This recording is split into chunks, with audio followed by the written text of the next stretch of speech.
RUU Omnibus Law Cipta Kerja dalam waktu dekat bakal disahkan Dewan Perwakilan Rakyat, DPR.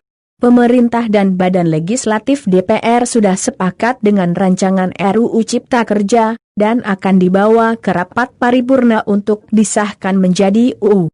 Sejalan dengan itu, gelombang penolakan deras disuarakan di tengah masyarakat, pasalnya RUU Cipta Kerja dinilai merugikan banyak pihak. Meski begitu, pemerintah dan DPR tak bergeming dan terus melanjutkan upaya pengesahan RUU kontroversial ini. Di sisi lain, sebetulnya tak semua anggota Dewan setuju dengan RUU Cipta Kerja. Fraksi PKS dan Partai Demokrat menolak untuk menyetujui RUU tersebut dalam rapat Balik Panja Cipta Kerja. Namun, jumlahnya kalah dengan 7 fraksi lainnya yang dominan menyetujui RUU ini untuk disahkan.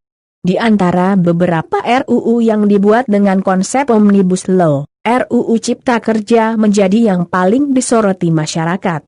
Sederet poin kontroversial yang tertuang dalam RUU ini diprotes habis-habisan kalangan buruh, alasannya karena terlalu mementingkan kebutuhan investor, pengusaha, dan dunia bisnis.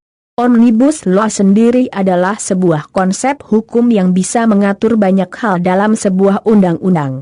Istilah Omnibus Law pun dikenal sebagai hukum yang dipakai untuk memuat banyak hal.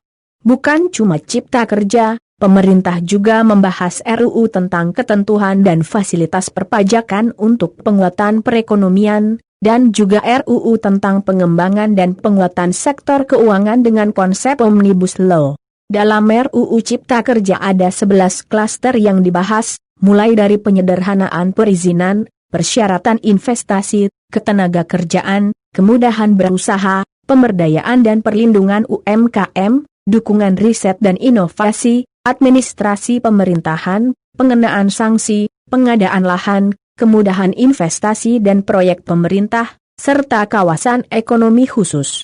Klaster ketenaga kerjaan dinilai memiliki banyak pasal kontroversial dan diprotes keras oleh buruh. Klaster ini banyak merevisi pasal-pasal yang ada pada UU Nomor 13 Tahun 2003 yang selama ini mengatur soal ketenaga kerjaan di Indonesia.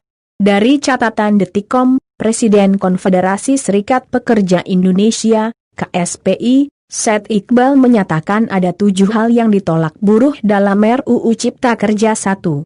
Upah minimum penuh syarat upah minimum kabupaten kota, UMK, dibuat bersyarat dengan memerhatikan laju inflasi atau pertumbuhan ekonomi. Sementara itu, upah minimum sektoral kabupaten kota, UMSK, dihapus dalam RUU Cipta Kerja. Menurut Iqbal, UMK tidak perlu bersyarat dan UMSK harus tetap ada.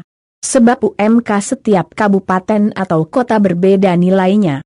Dia juga tidak setuju jika UMK di Indonesia disebut lebih mahal dari negara ASEAN lainnya. Jika diambil rata-rata nilai UMK secara nasional, UMK di Indonesia disebut jauh lebih kecil dari upah minimum di Vietnam. Tidak adil, jika sektor otomotif seperti Toyota, Astra, dan lain-lain atau sektor pertambangan seperti Freeport, Nikel di Morowali dan lain-lain, nilai UMK-nya sama dengan perusahaan baju atau perusahaan kerupuk. Karena itulah di seluruh dunia ada upah minimum sektoral yang berlaku sesuai kontribusi nilai tambah tiap-tiap industri terhadap PDB negara, papar Iqbal.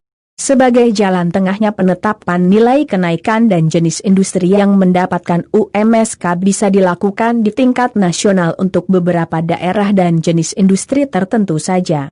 Sehingga UMSK tidak lagi diputuskan di tingkat daerah dan tidak semua industri mendapatkan UMSK agar ada keadilan.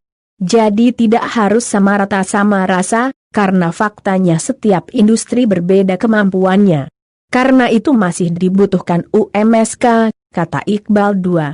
Pesangon berkurang. Buruh juga menolak pengurangan nilai pesangon dari 32 kali upah menjadi 25 kali upah dalam RUU Cipta Kerja.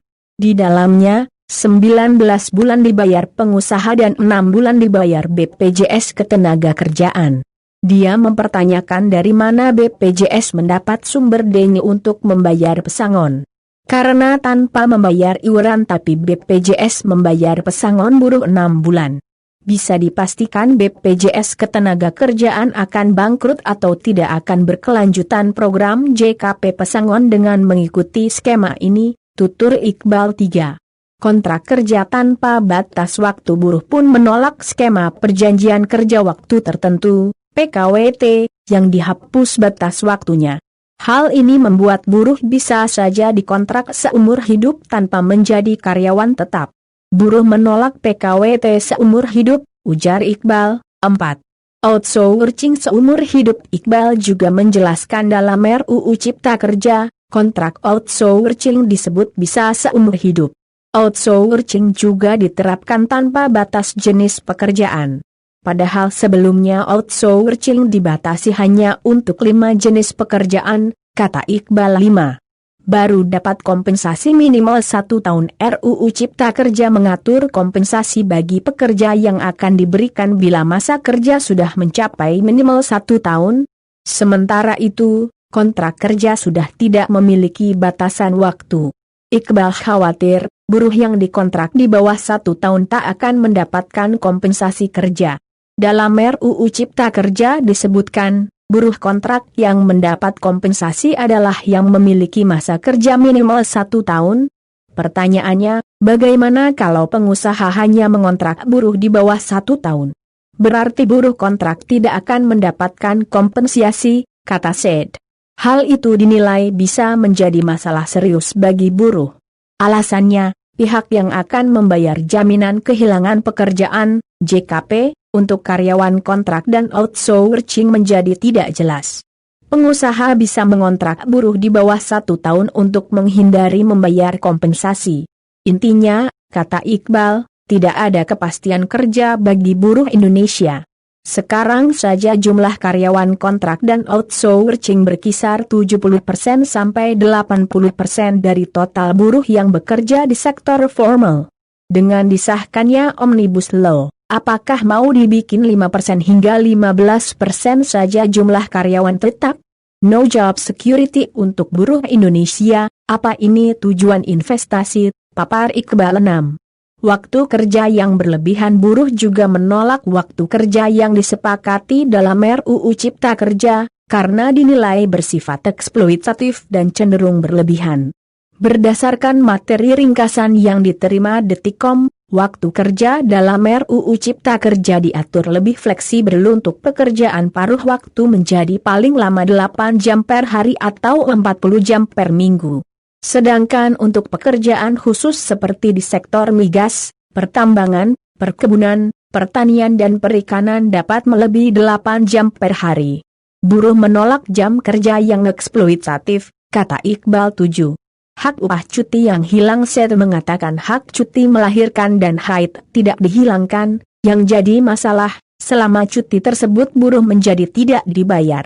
Pihaknya tidak setuju hal itu terjadi. Yang hilang saat cuti haid dan hamil, upah buruhnya tidak dibayar, no work no pay. Akibatnya buruh perempuan tidak akan mengambil hak cuti haid dan hamilnya karena takut dipotong upahnya pada saat mengambil cuti tersebut, ungkap Iqbal. Dia ingin selama cuti haid dan melahirkan tersebut buruh tetap diberikan haknya sebagai pekerja. Jika buruh tidak dibayar selama cuti, menurutnya telah bertentangan dengan Organisasi Perburuhan Internasional.